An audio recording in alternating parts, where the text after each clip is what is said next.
is Tarik Talk.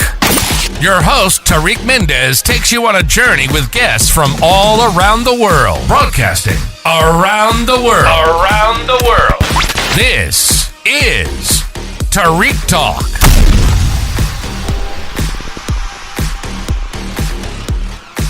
All right, guys, today I'm here with Christy. Christy, how are you today? I'm good. How are you doing? Good. Do you mind sharing your Instagram with me, please? Of course. So it's photographerchristy.m, and that's spelled PHOTAPHER, and then Christy, KRISTI, .m. Perfect. Thank you so much for that. And can you tell me about the work you're displaying at the gallery today? Yes, so I'm displaying 7 photos at DETOX Gallery tonight. It's a 3-day art event. If anyone wants to come by and look at my work or everyone else's work, there'll be photos and all kinds of different art displayed, food, drinks, music, all that. Oh, nice. So it'll be fun. I love that. And can you tell me about your creative expressions? Creative process? Yeah. So most of the time I take pictures just on my phone when I'm just out and about. I like to do cityscapes and like nature pics, like landscapes and stuff like that. Just anywhere that I am, like in the city or Brooklyn.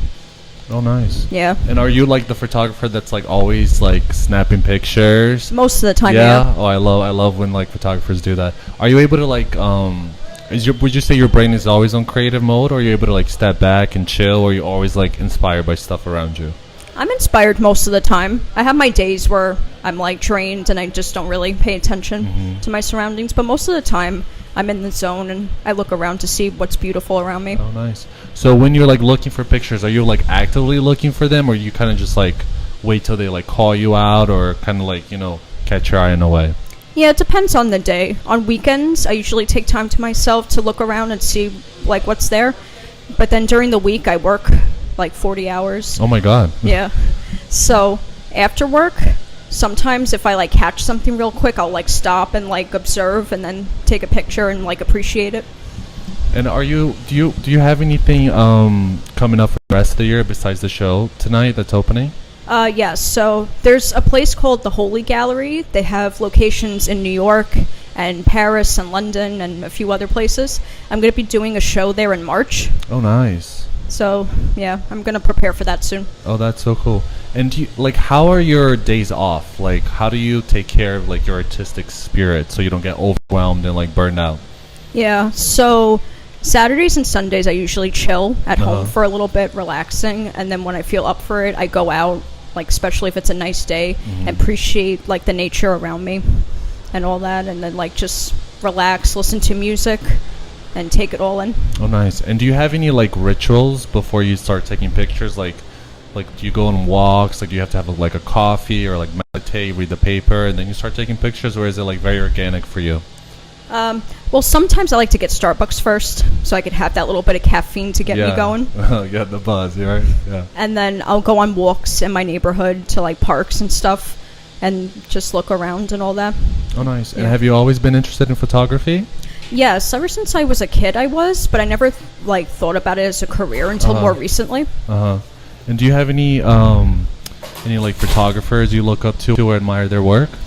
So one of my favorites is Vivian Maier. Oh, nice. Because I like that she wasn't a professional. She was just, you know, living her life, taking pictures. Yeah. And, you know, she had all those negatives that were discovered and published. Is she the one that was the nanny and she took pictures like really close to people? Oh, I love her work. Yes. I thought that was just like really great. That like she was just doing it for the love of it, not even like for money necessarily. Yeah. And I don't even know if she knew how good she was. Yeah, I don't think so. That's such a shame, because if she was alive, she would have like been so appreciated and blown up.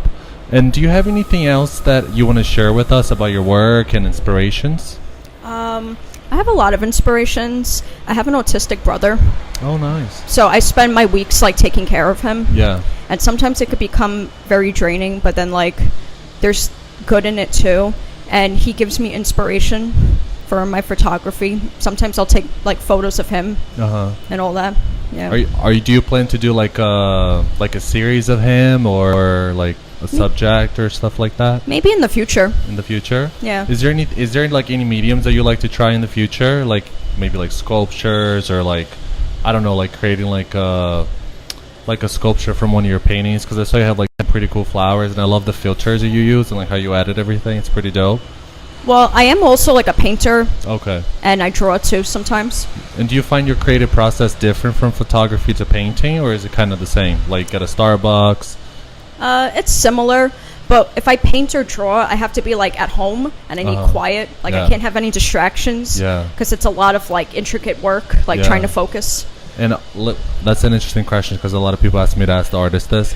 When you're doing like, let's say like painting or photograph, are you able to do like to bounce back from like artistic to business, or do you have to do like a whole day of just painting, or like a whole day of just like business, whether it's like administration work, like reaching out to galleries, website, or can you like balance the both of them? I'm still getting used to the business side of it because I'm still pretty new with the photography, so it's mostly like artistic things that I think about. But I'm going to think more about the business side of it and what to do with that. Nice. And do you ever, going back to your paintings, do you ever like paint the photographs that you take, or is it like a totally different like inspiration? Oh yeah, it's different. Sometimes I'll like look for inspiration online at pictures, and then I'll try to do my own thing. Oh, nice. From that. Okay. And then is there anything else you want to share about the show that's coming up? Are you going to be here for the 3 days that... Yeah, you'll be here so people can like listen to this podcast, like talk to you about your work? Yeah, definitely. Do you like hearing like people's input, or like, because I interview a lot of artists, and half of them are like, oh my god, I love hearing what people have to say, their perspective, and there's like half of people, they're like, oh, I don't want anybody to talk to me. I just want to like observe people, take pictures of them looking at my work. Which artist are you? I like to hear it, but at the same time I'm still introverted, so I get shy sometimes, but I still like to hear the feedback that people give me. And do you have any like advice for like future artists that want to go in the art world and like, you know, do something creative, but like they don't know how to do it, or they're scared? I think you should just believe in yourself and just jump right into it. Okay, pretty nice. Well, it was a pleasure meeting you. Thank you so much for being on the podcast. We apologize for all the noise. We're like in the middle of the New York streets. Of course. And I wish you the best of luck in your show. Thank you again for being on the podcast. And can you share your Instagram one more time with us? Of course. It's photographerchristy.m. PHOTAPHERKRISTI.m. Perfect. Thank you so much, Christy. It was a pleasure. Thank you for listening to Tarik Talk. Follow Tarik Talk on all social media channels and check out the video interviews online.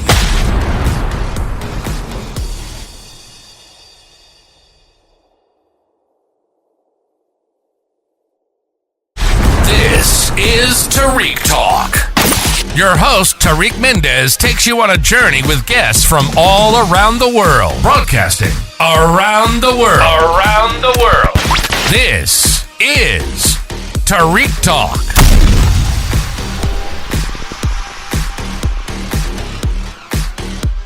Edit. All right, guys. Today I'm here with Maria. Maria, how are you today? I'm doing good. How are you? I'm good. Thank you for being on the podcast today. Can you share with us your Instagram account? Yes, it's Foxy Painter. Foxy Painter. Can you spell that for us, for all the non-English speaking listeners? Foxy Painter. FOXYPAINTER. Foxy Perfect. Painter. Thank you so much. Can you tell me a little bit about the work you're going to be exhibiting in the gallery? Sure thing. I have 4 pieces for today's show. The first one is called Not My Job. Okay. It's inspired by this British girl band named Flo. Oh, wow. Okay. And I have this song in my head all the time. It's called Not My Job, so I decided to make a piece for it. Oh, nice. And in the canvas itself, the lyrics are on there. It's more about women not being submissive to men and not being responsible for their actions and for their emotions. And I really represented that in the painting. The other 3 that I have, there is a pair called Lejos, which means far away, far. Okay. And it's these 2 long distance lovers. One is in New York, the other one is in London. And they're in love. They're across the water. The Atlantic separates them. It's a very romantic piece. And then the last one that I have is called Tyra Banks. Oh, wow. I was about to say, like, Tyra Banks? Tyra Banks. So she is the inspiration of that one. There's a image of her where she has soda cans as hair rollers. Oh, wow. And so it's very iconic. A lot of people have done it, but that photo has been That photo Like has gone viral, I think, 'cause I remember gone seeing viral. it, yeah. Yes, a billion times. It's all over everywhere. Yeah. And so I was like, let's make something out of it. Yeah. But the story behind that one is, I knew that this show was upcoming, and I was kind of tired of showcasing the same things over and Yeah. over again for the last 3 shows that I've done. So I was like, let me just make something else real quick. And I gave myself 6 days to make it. Oh wow! And I Make made it all in the paintings, or No, just the one, Oh, just the okay. Tyra Oh, Banks wow, that's one. still amazing. Yeah. I made it in 5 days. I made a little video about it, and it's not insane. It's not crazy. It's not as detailed as my Yeah. other ones, but I'm still very proud of the way that I finished it so fast. I feel like I'm very good under pressure, especially when I know it's something that's coming out, that it's Yeah. upcoming.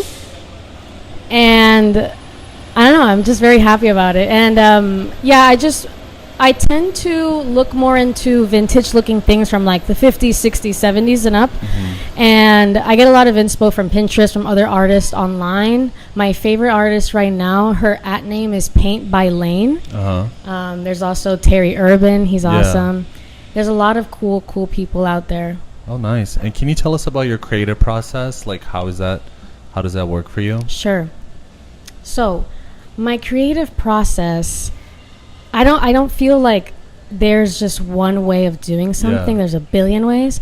I really depend on the advice and the wisdom of my other artistic friends, my designer friends, my graphic designer friends. And I really value their feedback with everything that I do. I always ask them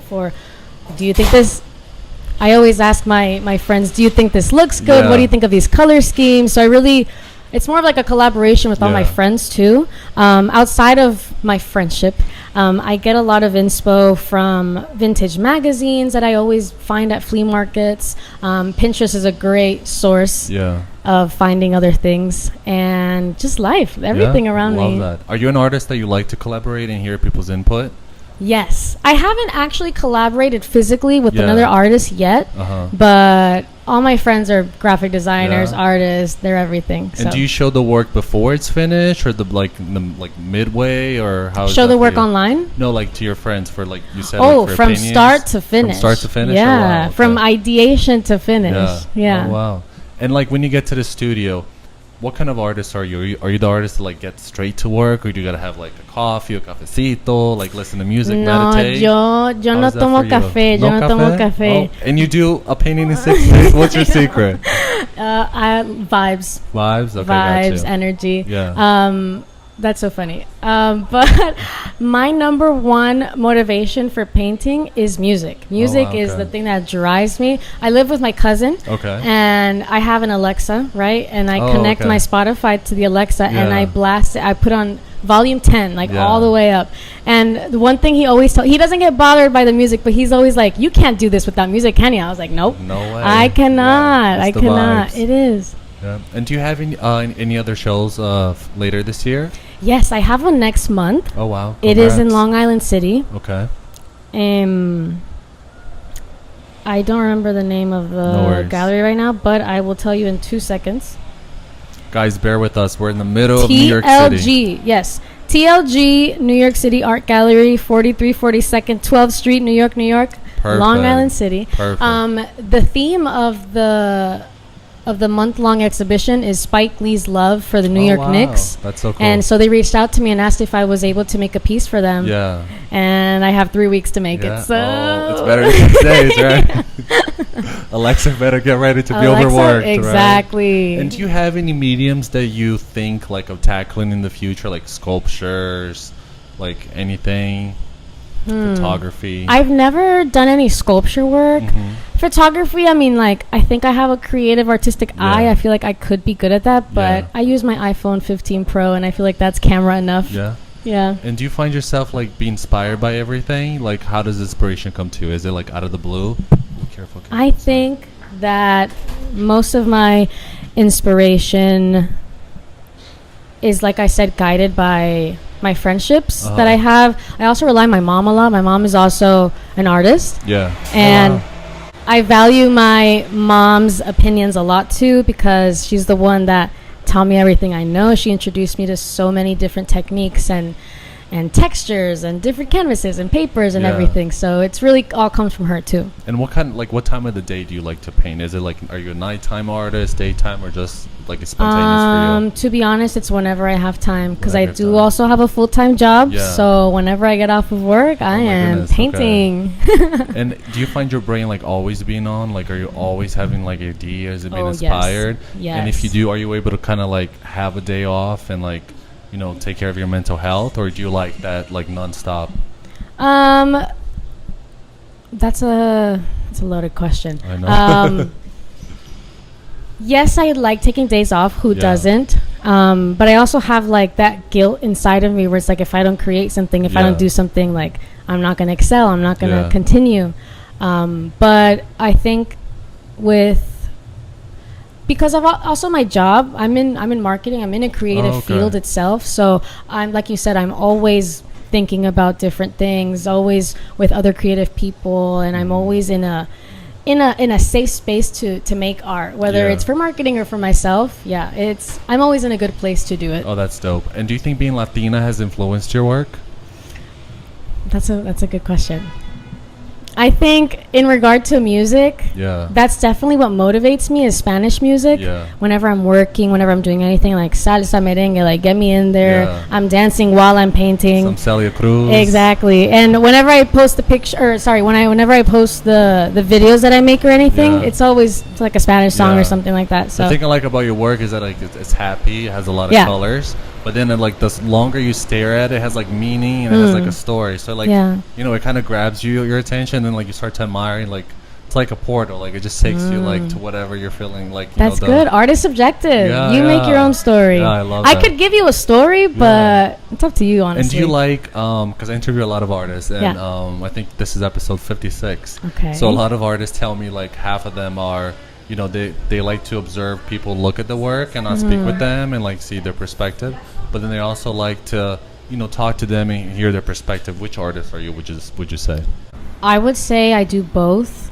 I watch them look at my art. Uh-huh. I like that they appreciate it. So then Yeah. after they have a few seconds, I'm like, I go up to them and I'm like, hey guys, how you doing? Thank you for appreciating. Yeah. I'm the artist. What did you guys think? What's your favorite thing? So I try to make more conversation with them so that it's not just, I'm looking, I'm walking away. I try to make Yeah. it more intentional for Yeah. sure. I love that. And how do you keep track of your ideas? Like, do you write everything down? Do you carry like a little notepad, notes app? Like, how do you keep track of all the like cool ideas you probably have? Yes, I definitely use the notes app in my phone. Okay. I don't really have a notebook. I should. I was thinking about it. I went to Blick yesterday Yeah. and I was like, maybe I should get a notebook. Yeah. But then it's like I'm a girl and I don't really Yeah. have space in my Yeah. hands or pockets. Yeah. That's pretty dope. And do you ever like if you're out of inspiration or ideas, do you ever go back to like old drawings and sketches and try to like give it like a little new life or remix it? I haven't done any type of remixes of my old things, but I do enjoy going back and looking at what I've done just to see how much I've grown. Yeah. So are you gonna be here for the 3 days that the gallery show will be running? Yes, I will be here all 3 days. Oh, nice. Okay, so I wish you the best of luck. Thank you so much for being on the podcast today. Can you just share with us your Instagram one more time? Yes, my Instagram is Foxy Painter, FoxyPainter. Foxy Painter. Perfect. Thank you so much. It's been a pleasure, and I wish you the best of luck on the show. Muchas gracias. Thank you. Gracias. Thank you for listening to Tarik Talk. Follow Tarik Talk on all social media channels and check out the video interviews online.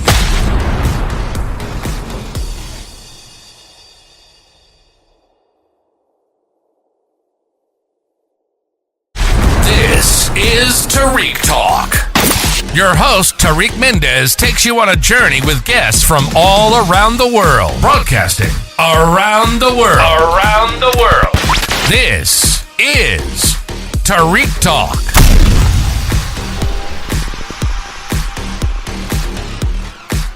All right, guys. Today I'm here with Woolan. Woolan, how are you today? I'm fine. I'm amazing. Thank you. How are you? Love that. Thank you so much for being on the podcast. I'm so excited to get to talk with you today.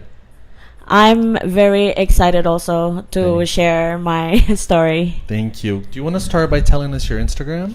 My business Instagram is Jakarta Munch My personal Instagram is wulan.delvalle with double L. Okay, awesome. Thank you for sharing that too.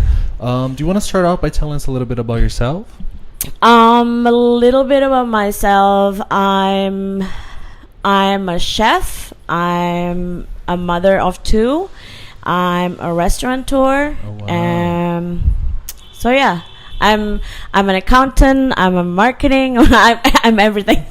That's so cool. Thank you. I cannot believe you have 2 kids because you look so young. You look younger than me. Do you want to start out by telling us a little bit about your business? So my business, I'm focusing on selling. I'm cooking Indonesian food. I'm selling Indonesian food specifically. I serve Indonesian food, simply because I want to share a little bit of story of where I came from, which is Indonesia. I came to America 11 years ago. Oh, wow. And I tried to find a job. I was marketing communication back in Indonesia. It was pretty easy to find a job back in Jakarta because of my education and my experience. And then I moved to New York. It was so hard for me to find a job. Within 1.5 years, I applied to more than 250 Oh my goodness. applications through LinkedIn. Yeah. And then I couldn't find any. Nobody invite me for interviews, and and I just want to get out of the house and work, knocking doors on restaurants. And then I always carry my resume in my bag. And when I finally get interview, I got rejected. And then it was one day that I get super exhausted because I got like 5 rejections in a day. Oh, wow. And the 6th interview, the general manager rejected me, saying your resume is amazing, but we can't hire you. And then I normally just like, okay, thank you. But at that time, because of I get too tired, I ask him, can I ask you why? You told me my resume is amazing. Yeah. And then he was just like, yeah, we can hire you. I'm like, why? I speak English very well. I speak English. My English is like this since oh, wow. when I came. And I was like, I speak English, and you saw my background. Yeah. I believe I can do waitressing, no problem. And then he told me, you don't have New York experience.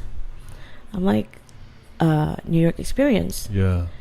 What is New York experience? Yeah. And then he told me, fast paced, this and that, like, get going, always on top of things, And then I'm like, hello. I'm like, do you know where I come from? Yeah. And then he said, big city, no. I'm like, okay. So I have to explain. I came from Jakarta. Jakarta population is like New York. Millions, Yeah. So, and then from there, I met more and more people not know or recognize what is Indonesia, where is Indonesia, they know, they heard Bali, but not Indonesia. Yeah. So 11 years ago, I promised myself I'm gonna make it in New York. I'm gonna do something that represent my country. And one day, everywhere I go, everybody I meet in New York, they will say, wow, you're from Indonesia. Oh, wow. So, and I always love food, any food from any countries, from every countries. But the only way I know to promote or to show my heritage is through food. So that's a little bit of the story. That's an amazing story. Thank you for sharing that. pleasure. No, but I can totally relate with you, because when I moved to New York, it was the same thing. They're like, you don't have New York experience.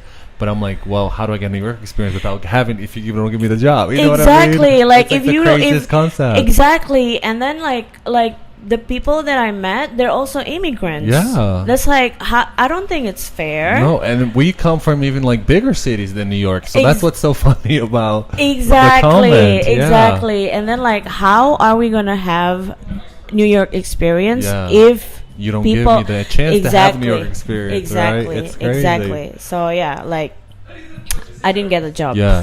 Oh, I'm sorry about that. So I get anxious when I do nothing. Yeah. And even I have 2 kids, I always wanna create something. And yeah, it was just like, okay, let me try this. If it doesn't work, then it doesn't work. But I just have to do it. And for me, every no that I get, it's time for me to think, to rethink, to step back, and to evaluate myself. What have I done wrong? So it was always like that. I worked in restaurants. I worked in office in New York. I worked in restaurant, in office in New York, and then it's always I see that as experience, and like whatever I can learn and I can get a knowledge from. I invest my time and my mind on those. And then, but I always, even when I was working for somebody else, I always do something on the side, like for me to try and build my business, what I'm pursuing for. And how is it for you having 2 kids and then balancing a business where you're the founder? The right answer would be find or marry the right partner. Oh, wow, yes. Because I won't be able to do it if my husband don't let me be me. Yeah. And that's beautiful. And like that's the only that's the only way. Is he also Indonesian? No, he's Afro-Rican. Oh, cool. He's a native New Yorker. Oh, wow. And then this wouldn't happen if he doesn't let me be me. Yeah. And like I always tell him, I want to do this, and then he would just say, go do it. And then that's amazing. Actually, my restaurant, it just started when it was the Jakarta brand was founded in 2020, like 3 weeks before the pandemic. Yeah. So I finally got accepted in Smorgasburg. I applied to Smorgasburg for 5 consecutive years with different proposals. Like I mentioned, every no that I get, it's like a future yes, right? Yeah. Like, what else? Like, oh, the proposal is not good enough. Let me try again. Yeah. And then when I get accepted, it was on 2020, 3 weeks before pandemic. Oh, wow. I was like, it was just like, okay, that's it. I'm not going to be able to do it. I only have 1 kid at that time. And then pandemic happens. I was still cooking. I sell food online from Instagram. I offer free delivery. Yeah. And during the pandemic, during the lockdown, I make 1,000 to 1,500 a week. Oh, wow. From the food I sell. Yeah. And every week is like different menu. And like more people order and stuff. And then pandemic no longer. It's no longer pandemic. And then 2021, Smorgasburg reopened, but I just gave birth to second one. the second child. Yeah. And then I told my husband, I don't think I could do it. It's too much with breastfeeding, taking care of 2 kids. Yeah. And I have the to hormones in your body. Yes. The exhaustion. Yes. And then I was telling my husband, I don't think I could do it. Yeah. I don't know how to do it. I have to cook. I have to shop. And then I have to be an entrepreneur on top of that. And exactly. So I don't think I can do it. And then my husband told me,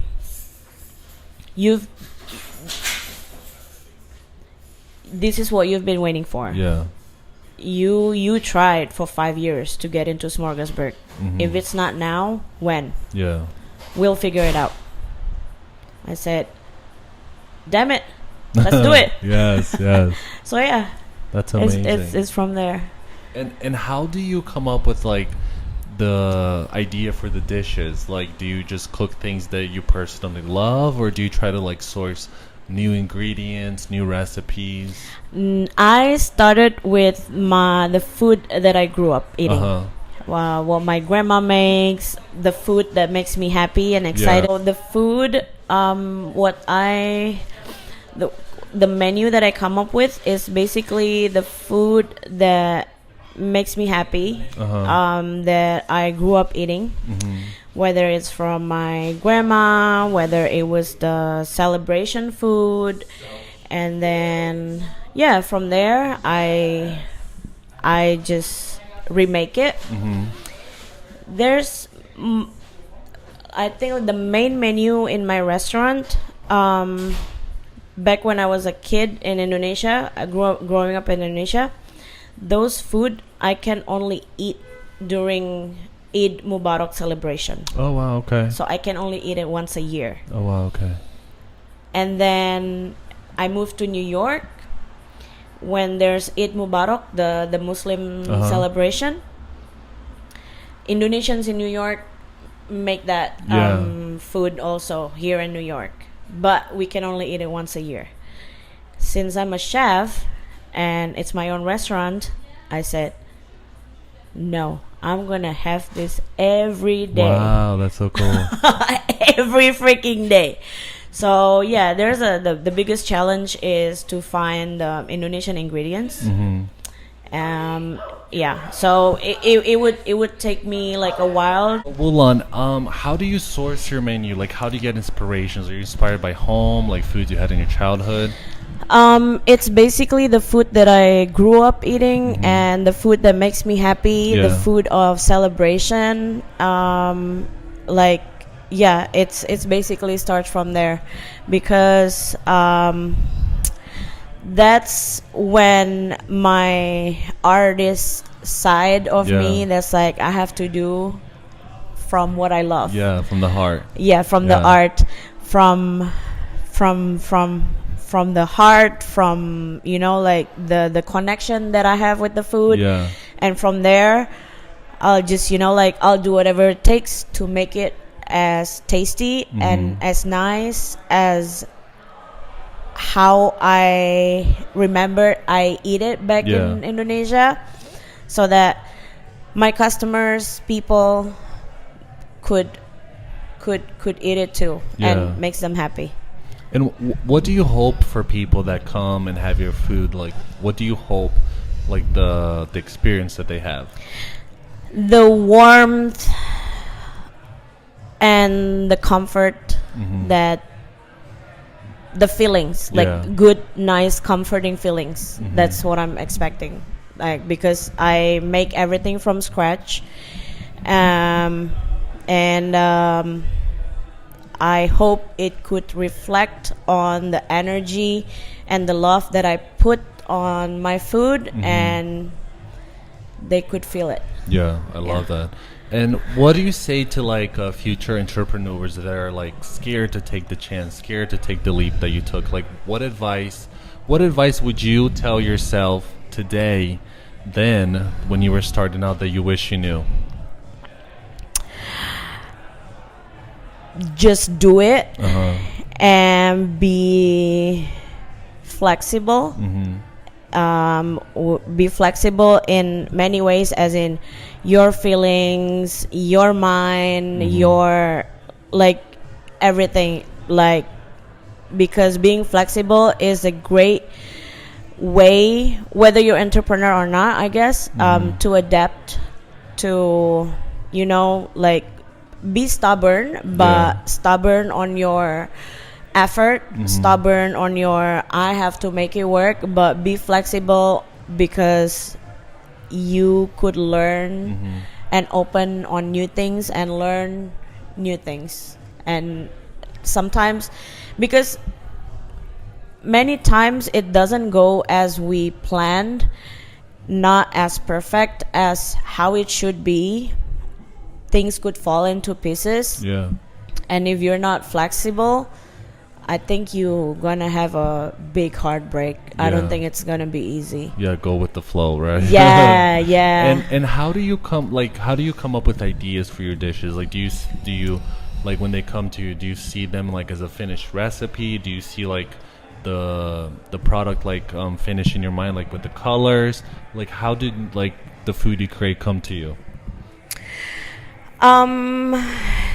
This is very interesting question.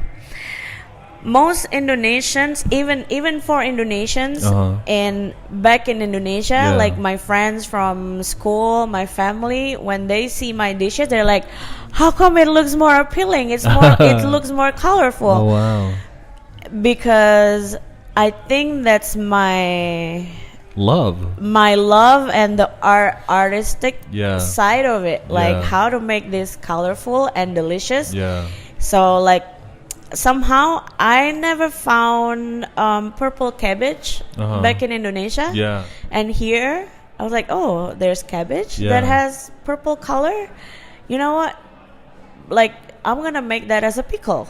It looks beautiful on my plate, and my sauces are like completely have different colors. The turmeric curry is yellow, and the spicy one is orange color from the turmeric and red pepper and tomato. And then the brown sauce is from sweet soy sauce, and it's just like super colorful. And they're all like all of the Indonesians back in Indonesia would say like, this is the most, how you beautiful call it? presentation. Beautiful presentation. And it's all like natural ingredients and like real vegetables and those. I didn't really make it like it has to be this color. No.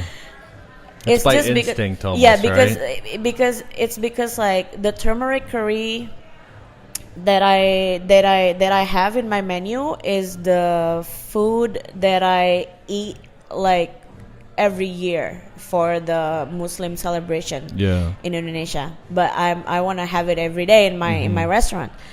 But it's just the natural color of it. So it's just like colorful by itself, and then how you call it, like, and it's just like be playful with it. You know, like I have other dishes like a roasted chicken, and roasted chicken normally is just like darkened roasted brown chicken, but how to make it beautiful. So I add like mixed greens with pickled carrots and extra soy sauce and hot sauce. So it's that like, sounds amazing. Even if it's like roasted chicken, it's not gonna be boring roasted chicken. It's like the more the merrier. And so, and how is your, like, before you start cooking, like, how do you get in the zone? Because I see, like, I have friends that are chefs, and I see like the similarities between art and food. It's to me, it's like almost the same thing. You know, it's like a creation process. A lot of it is instinct. Like, you get in the zone, and you're like in an artistic zone. For you, when you like get to the kitchen, are you able to like get to work right away, or do you need to like have a coffee, meditate a little bit before you get into the zone, or you just like play around? How is that creative process for you? Coffee. I can't function without coffee. Especially like, a mommy of two, right? I'm like, no. You need an espresso. No, I have to have strong coffee to function. Otherwise, I'm addicted to coffee. And do you like to work with the music on, or how's the experience? That part is not really. I basically coffee. I meditate before I go to bed. I don't meditate in the morning because somehow sunlight like makes me wants to be doing stuff. Yeah. And then basically coffee. Sometimes I play music, but no, I put music on when I work on paperwork. Oh, nice. Okay. So if it's cooking, Yeah. I don't like to play music because somehow this is weird, but I really enjoy the Like the vibration? noises, Yeah. the noises from the pot and pans and the sauce like bloop bloop bloop bloop. Yeah. No, I get what And you then mean. Yeah. the fry for like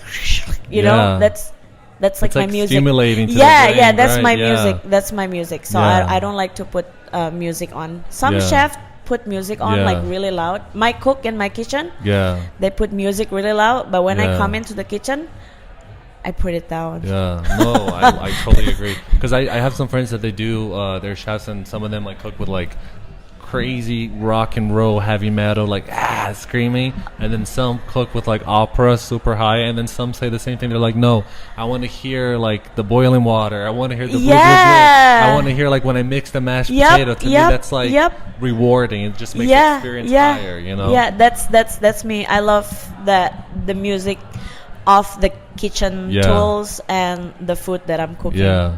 And then do you do like catering? Do you do special events? Yes, we do. But the catering part is just recently. Okay. I think I launched it like a few months ago. Okay. Catering special events, because at first I didn't want to do it, but I tried Thanksgiving catering last year. And people were happy about it. And then I started to get, inquiries about, how do you do catering? Or do you do this? So I'm like, okay, why don't I launch my catering menu? Because before I was just like, we do catering.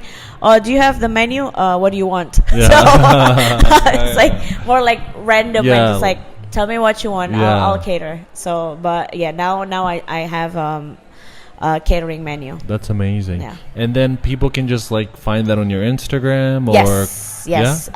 You guys can find the menu, Google review, pictures, on Instagram, on my Instagram, on my bio I put Linktree for Linktree website, and those on that Linktree website it has like a sub